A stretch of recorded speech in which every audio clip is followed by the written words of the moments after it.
Tonight on Huckabee. The combined trends of increased inequality and decreasing mobility pose a fundamental threat to the American dream. The president is selling class warfare, but are millennials buying it?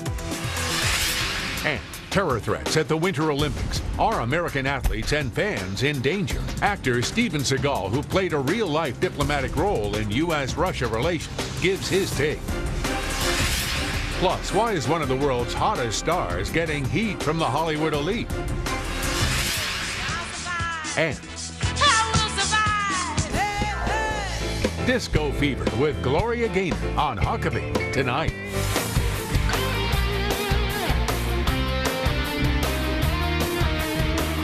Ladies and gentlemen, Governor Mike Huckabee.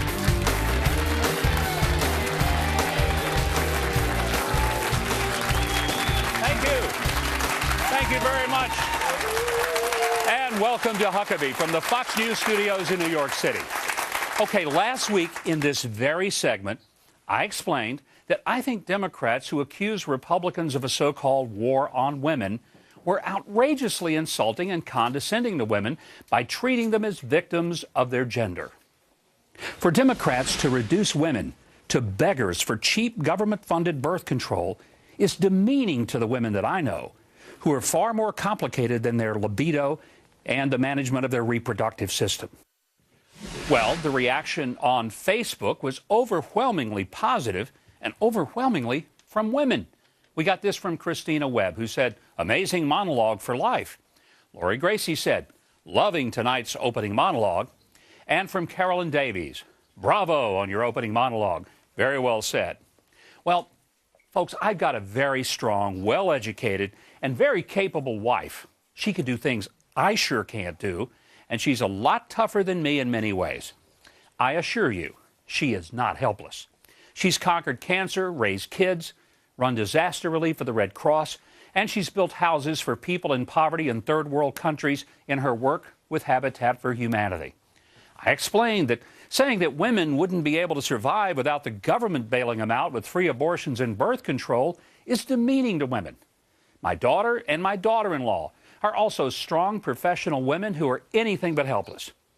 Well, this past week, I had the opportunity to speak at the winter meeting of the Republican National Committee meeting in Washington. Our party stands for the recognition of the equality of women and the capacity of women. That's not a war on them, it's a war for them.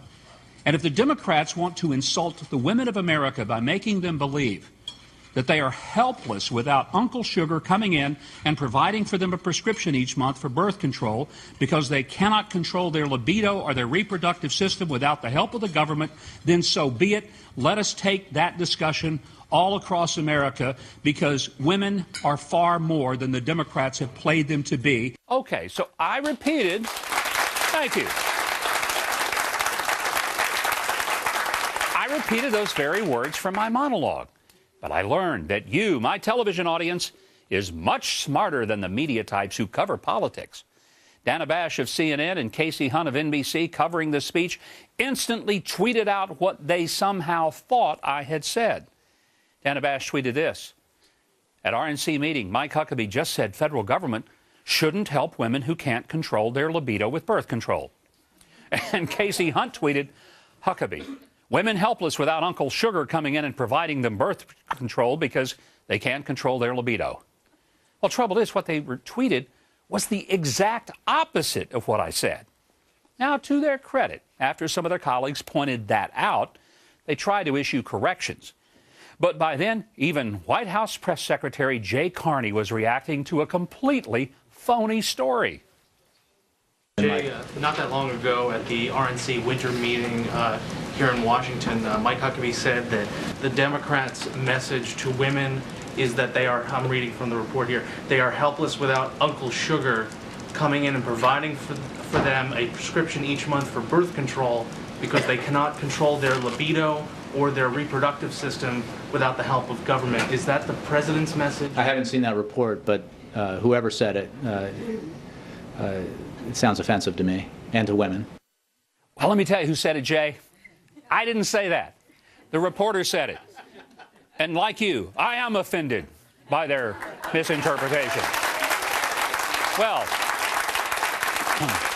of course, Carney is experienced at responding to a lot of phony stories and lies, like, you can keep your doctor, you can keep your health insurance. Benghazi was because of a YouTube video, and we don't spy on Americans. And good old Debbie Wasserman Schultz, she went off like a bottle rocket, amped up the lie, and immediately begged for money off of it. But here's a fact. It's impossible for women to be equal and then be characterized as helpless victims dependent upon the government to survive. Of course, facts don't get in the way of liberals who'd rather shout than talk. So, let me say it again.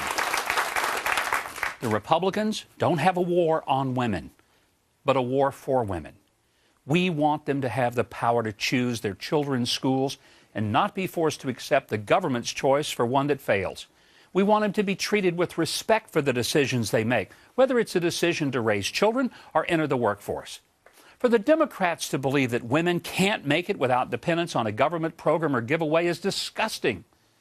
You know, there was a reason that I appointed more women to executive positions than any governor in my state's history, including Bill Clinton.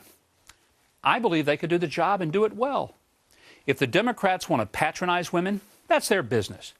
But the public deserves professional and accurate journalism, whether it's reported by men or women.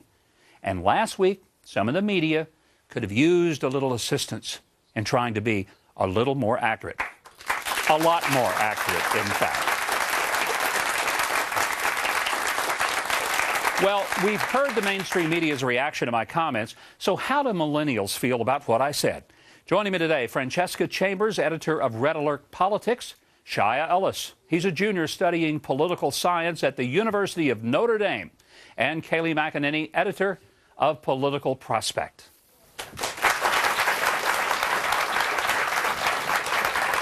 Well, guys, it's great to have all of you here. Francesca, let me just get right underway with you. You're a female, you're a millennial. How much government do you need?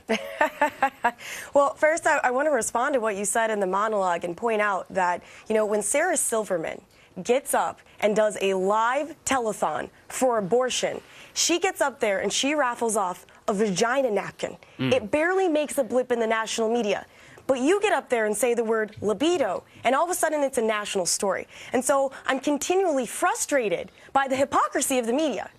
Yeah, I didn't think that it was such a...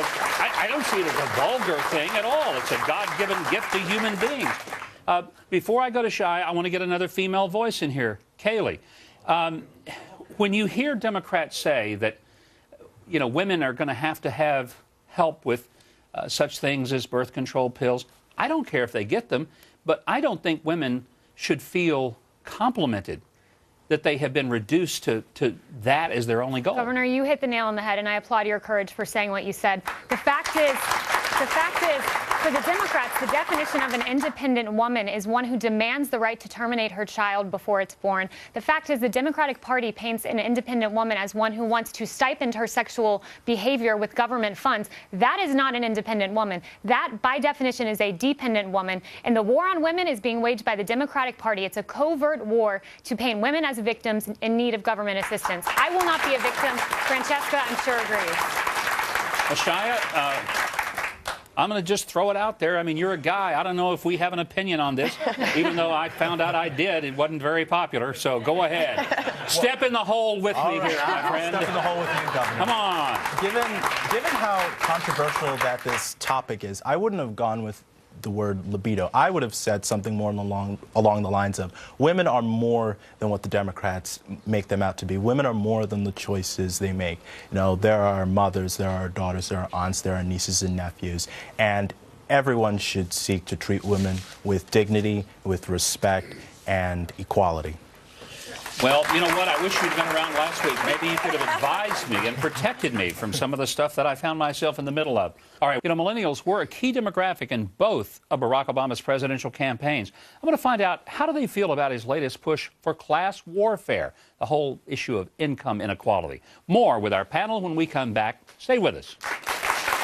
If you'd like to comment on tonight's show and share with me your thoughts, I welcome your response. Go to my website, MikeHuckabee.com. You can connect with me on Facebook, sign up to follow my regular messages on Twitter, or leave comments on the feedback section at MikeHuckabee.com.